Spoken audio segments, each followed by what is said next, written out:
حضرت خالد بن ولید episode number 23۔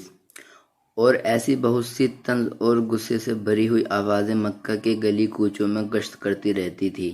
ان آوازوں کے پیچھے یہودیوں کا دماغ بھی کام کر رہا تھا، لیکن اہل قریش کی غیرت اور ان کا جذبۂ انتقام انہیں چین سے بیٹھنے نہیں دیتا تھا۔ ابو سفیان اس حال تک پہنچ گیا کہ اس نے باہر نکلنا ہی چھوڑ دیا۔ خالد کو وہ دن یاد آیا جب اسے ابو سفیان نے اپنے گھر بلایا تھا۔ خالد کے دل میں ابو سفیان کا وہ احترام نہیں رہ گیا تھا جو کبھی ہوا کرتا تھا۔ وہ باطن نخواستہ صرف اس لیے چلا گیا کہ ابو سفیان اس کے قبیلے کا سردار ہے۔ وہ ابو سفیان کے گھر گیا تو وہاں اکرمہ اور صفوان بھی بیٹھے ہوئے تھے۔ خالد ابو سفیان نے کہا، میں نے مدینے پر حملے کا فیصلہ کر لیا ہے۔ خالد کو ایسا محسوس ہوا جیسے اس نے غلط سنا ہو۔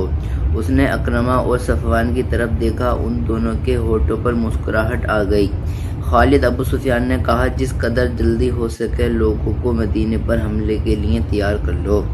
یہودیوں نے جن قبائل کو قریش کا ساتھ دینے کے لیے تیار کیا تھا، ان سب کی طرف پیغام بھیج دیے ہیں۔ یہ فروری 627 عیسوی کے آغاز کے دن تھے۔ مختلف قبائل کے لڑکا دستے مکہ میں جمع ہونے لگے۔ ان قبائل میں سب سے زیادہ فوج غطفان کی تھی، اس کی تعداد 3000 تھی۔ منیہ اس کا سالار تھا۔ 700 آدمی بنو سلیم نے بھیجے۔ ابو اسد نے بھی خاصی فوج بھیجی جس کا سالار طلحہ بن خالد تھا، اس کی تعداد تاریخ میں نہیں ملتی۔ قریش کی اپنی فوج کی تعداد 4000 پیادہ، 300 گھڑ سوار اور 1500 شتر سوار تھے۔ اس پورے لشکر کی تعداد جو مدینے پر فوج کشی کے لیے جا رہی تھی کل 10,000 تھی۔ اس کی کمان ابو سفیان کے ہاتھ تھی۔ ابو سفیان نے اس متحدہ فوج کو جمیعۃ القبائل کہا تھا۔ اس میں سے کچھ قبائل مکہ میں نہیں آئے تھے۔ انہوں نے اطلاع دی تھی کہ جب لشکر مکہ سے روانہ ہوگا تو وہ اپنی اپنی بستی سے کوچ کر جائیں گے اور راستے میں لشکر سے مل جائیں گے۔ خالد کو آج وہ وقت یاد آ رہا تھا جب اس نے مکہ سے کوچ کیا تھا۔ لشکر کا تیسرا حصہ اس کی کمان میں تھا۔ اس نے ایک ٹیکری پر گھوڑا چڑھا کر وہاں سے اس تمام لشکر کو دیکھا تھا۔ اس نے لشکر کے دونوں سروں نظر نہیں آ رہے تھے، دف اور نفریاں اور شہنائیاں اور لشکر کی مترنم آواز جو ایک ہی آواز لگتی تھی۔ خالد کو خون کو گرما رہی تھی۔ اس نے گردن تان کر اپنے آپ سے کہا تھا کہ مسلمان پس کے رہ جائیں گے اور اسلام کے جزر عرب کی ریت میں مل کر ہمیشہ کے لیے فنا ہو جائیں گے۔ یہ اس کا عزم تھا۔ یہ لشکر 24 فروری 627 عیسوی بمطابق یکم شوال ہجری مدینے کے قریب پہنچ گیا تھا۔ قریش نے اپنا پڑاؤ اس جگہ ڈالا جہاں احد کی لڑائی کے لیے خیمہ جن ہوئے تھے۔ وہاں دو ندیاں آ کر ملتی تھیں۔ دوسرے تمام قبائل احد کی پہاڑی کے مشرق کی طرف خیمہ زن ہوئے۔ قریش نے یہ معلوم کرنے کے لیے کہ مدینے کا لوگوں کو قریش کے لشکر کی آمد کی اطلاع ملی ہے یا نہیں، 2 جاسوس تاجروں کے بھیس میں مدینہ بھیجا۔ ابو سفیان اور اس کے تمام نائب سالاروں کی خواہش اور کوشش یہ تھی کہ مدینے والوں پر بے خبری میں حملہ کیا جائے، لیکن دوسرے ہی دن قریش کا ایک جاسوس جو یہودی تھا مدینے سے آیا۔ اس نے ابو سفیان کو بتایا کہ مسلمانوں کو حملہ آور لشکر کی آمد کی اطلاع مل چکی ہے۔ مسلمانوں میں خوف و ہراس پھیل گیا تھا۔ اس یہودی جاسوس نے بتایا سارے شہر پر خوف طاری ہو گیا تھا، لیکن محمد صلی اللہ تعالیٰ علیہ وسلم اور اس کے قریبی حلقے کے آدمیوں کی للکار پر مسلمانوں کے دل مضبوط ہو گئے۔ گلی کوچوں میں ایسے اعلان ہونے لگے جن سے تمام شہر کا جذبہ اور حوصلہ اوت کر آیا اور مسلمان لڑائی کے لیے ایک جگہ اکٹھے ہونے لگے۔ میرے خیال میں ان کی تعداد 3000 سے زیادہ نہیں ہوگی۔ مورخ لکھتے ہیں کہ مسلمانوں کی تعداد 3000 سے زیادہ نہ تھی۔ انہیں اطلاع مل چکی تھی کہ مدینہ پر حملہ کے لیے جو لشکر آیا ہے اس کی تعداد 10,000 ہے، جس میں سینکڑوں گھڑسوار اور شتر سوار بھی ہیں۔ اس وقت تک عرب کی سرزمین نے کسی لڑائی میں اتنا لشکر نہیں دیکھا تھا۔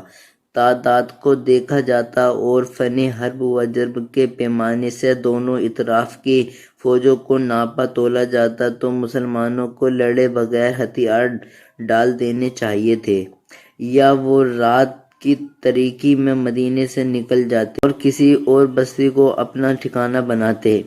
کوئی سوچ بھی نہیں سکتا تھا کہ 3,000 مسلمان 10,000 کے لشکر کا مقابلہ ذرا سی دیر کے لیے بھی کر سکیں گے۔ 10,000 لشکر نہایت آسانی سے مدینے کی اینٹ سے اینٹ بجا سکتا تھا، لیکن یہ حق اور باطل کی ٹکر تھی، یہ اللہ کے آگے سجدہ کرنے والوں اور بت پرستوں کا تعاون تھا۔ خدا کو حق کا ساتھ دینا تھا، خدا کو اپنے اس عظیم پیغام کی لاج رکھنی تھی جو اس کی ذات واری نے غار حرا میں عرب کے ثبوت صلی اللہ تعالیٰ علیہ وسلم کو دیا تھا اور اسے رسالت عطا کی تھی۔ خدا ان کا ساتھ دیتا ہے جن کے دلوں میں حق اور صدق ہوتا ہے۔ یہ نبی کریم کی للکار تھی جو مدینے کے گلی کوچوں میں سنائی دے رہی تھی۔ لیکن اے اللہ کی عبادت کرنے والوں، خدا تمہارا ساتھ اسی صورت میں دے گا جب تم دلوں سے خوف و حراست نکال کر ایک دوسرے کا ساتھ دو گے اور اپنی جانیں اللہ کی راہ میں قربان کر دینے کا عزم کرو گے۔ جو ہمارے اللہ کو نہیں مانتا اور جو ہمارے دین کو نہیں مانتا وہ ہمارا دشمن ہے اور اس کا قتل ہم پر فرض ہے۔ یاد رکھو، قتل کرنے کے لیے قتل ہونا بھی پڑتا ہے۔ ایمان سے بڑھ کر اور کوئی طاقت نہیں جو تمہیں دشمن سے بچا سکے۔ تمہیں دفاع مدینہ کا نہیں، اپنے عقیدے کا کرنا ہے۔ اگر اس عزم سے آگے بڑھو تو 10,000 پر غالب آ جاؤ گے۔ خدا سوئے ہوئے یا خوف زدہ انسان کو معذر نہیں دکھایا کرتا۔ اپنے عقیدے اور اپنی بستی کے دفاع کا معجزہ تمہیں خود دکھانا ہے۔ نبی کریم صلی اللہ تعالیٰ علیہ وسلم نے مدینے والوں کا حوصلہ اس قدر مضبوط کر دیا تھا کہ وہ اس سے بڑے لشکر کے مقابلے کے لیے بھی تیار ہو گئے، لیکن رسول خدا صلی اللہ تعالیٰ وسلم اس سوچ میں ڈوب گئے تھے کہ اتنے بڑے لشکر سے مدینے کو بچانا کس طرح ممکن ہو سکتا ہے۔ آپ صلی اللہ تعالیٰ وسلم کو یہ تو پورا یقین تھا کہ خدا حق پرستوں کے ساتھ ہے، لیکن حق پرستوں کو خود بھی کچھ کر کے دکھانا تھا۔ بچاؤ کی کوئی صورت نظر نہیں آ رہی تھی۔ خدا نے اپنے نام لیواؤں کی مدد سے انتظام کر رکھا تھا۔ وہ ایک انسان تھا جس نے عمر کے آخری حصے میں اسلام قبول کیا تھا۔ اس انسان کا نام سلمان فارسی رضی اللہ تعالیٰ عنہ تھا۔ سلمان فارسی رضی اللہ تعالیٰ عنہ آتش پرستوں کے مذہبی پیشوا تھے، لیکن وہ شب و روز حق کی تلاش میں سرگردہ رہتے تھے۔ وہ آگ کو پوجتے تو لیکن آگ کی تپش اور چمک میں انہیں وہ راز نظر نہیں آتا تھا جسے وہ پا لینے کے لیے بے تاب رہتے تھے۔ عقل و دانش میں ان کی ٹکر کا کوئی نہیں تھا۔ آتش پرست انہیں بھی اسی طرح پوجتے تھے جس طرح آگ کو پوجتے ہیں۔ جب سلمان فارسی رضی اللہ تعالیٰ عنہ کی عمر بڑھاپے کی دہلیز پھلانگ کر کھانسی آگے نکل گئی تو ان کی کانوں میں عرب کی سرزمین کی ایک انوکھی آواز پڑی، خدا ایک ہے، محمد صلی اللہ تعالی وسلم اس کا رسول ہے۔ یہ آواز سلمان فارسی کے کان میں گھر بیٹھے نہیں پڑی تھی، ان کی عمر علم کی تلاش میں سفر کرتے گزر رہی تھی۔ وہ تاجروں کے ایک قافلے کے ساتھ شام میں آئے تھے، جہاں قریش کے تاجروں نے سلمان فارسی رضی اللہ تعالیٰ عنہ کو تنزیہ اور مظاہرہ انداز میں بتایا کہ ان کے قبیلے کے ایک آدمی کا دماغ چل گیا ہے اور اس نے نبوت کا دعویٰ کیا ہے۔ ایک دو مسلمانوں نے عقیدت مندی سے سلمان فارسی رضی اللہ تعالیٰ عنہ کو نبی کریم صلی اللہ تعالیٰ وسلم کا عقیدہ اور آپ صلی اللہ تعالیٰ وسلم کی تعلیمات سنائی۔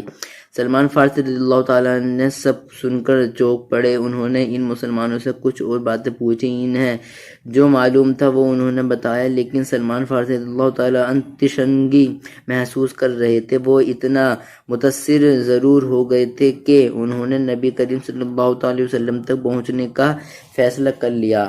کچھ عرصے بعد سلمان فارسی رضی اللہ تعالیٰ عنہ رسول خدا صلی اللہ تعالی وسلم کے مقدس سائے میں جا بیٹھے۔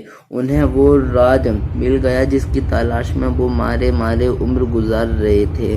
انہوں نے رسول اللہ صلی اللہ تعالی وسلم کے دست مبارک پر اسلام قبول کر لیا۔ اس وقت تک سلمان فارسی رضی اللہ تعالیٰ عنہ بڑھاپے کے آخری حصے میں پہنچ چکے تھے۔ اپنے ملک میں سلمان فارسی رضی اللہ تعالیٰ عنہ صرف مذہبی پیشوا ہی نہ تھے، وہ جنگی علوم کے ماہر تسلیم کیا جاتے تھے۔ اس دور کے مذہبی پیشوا بھی جنگ و جدل اور سپاہی گری کے ماہر ہوتے تھے، علم و ادب کے عالم بھی سپاہی ہوتے تھے، لیکن سلمان فارسی رضی اللہ تعالیٰ عنہ کو خدا نے جنگ و جدل کے امور میں غیر معمولی ذہانت دی تھی۔ اپنے ملک میں جب کوئی لڑائی ہوتی تھی یا دشمن حملہ ور ہوتا تھا تو سلمان فارسی رضی اللہ تعالیٰ عنہ کو بادشاہ طلب کر کے صورتحال ان کے آگے رکھتا اور مشورے لیتا تھا۔ نامور سالار بھی ان کے شاگرد تھے۔ وہ سلمان فارسی رضی اللہ تعالیٰ عنہ کی اس وقت مدینے میں رسول اکرم صلی اللہ تعالیٰ علیہ وسلم کے صحابہ کرام صلی اللہ تعالیٰ علیہ وسلم میں شامل تھے۔ رسول اکرم صلی اللہ تعالیٰ علیہ وسلم نے یہ صورتحال جو قریش نے آپ کے لیے پیدا کر دی تھی، سلمان فارسی رضی اللہ تعالیٰ عنہ کے آگے رکھی۔